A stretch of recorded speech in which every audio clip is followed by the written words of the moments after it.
ই এডাল দণ্ডচুম্বক। ইয়াৰ দুটা মেৰু আছে, উত্তৰ মেৰু আৰু দক্ষিণ মেৰু।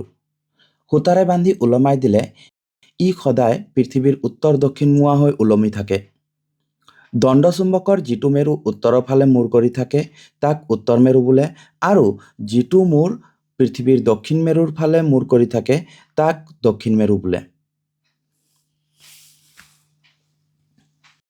কম্পাছৰ কাঁটাডালো এডাল দণ্ডচুম্বক।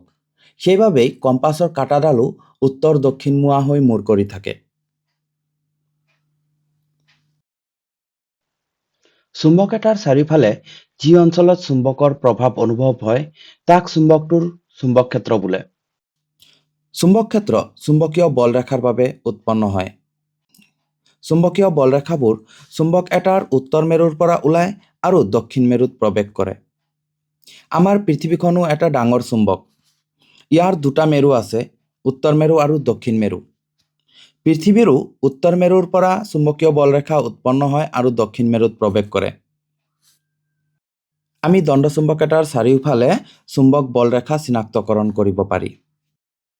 ইয়াৰ কাৰণে আমাৰ প্ৰয়োজন হ'ব এডাল দণ্ডচুম্বক, লোহাৰ গুৰি আৰু আয়তকাৰ গ্লাছৰ টুকুৰা।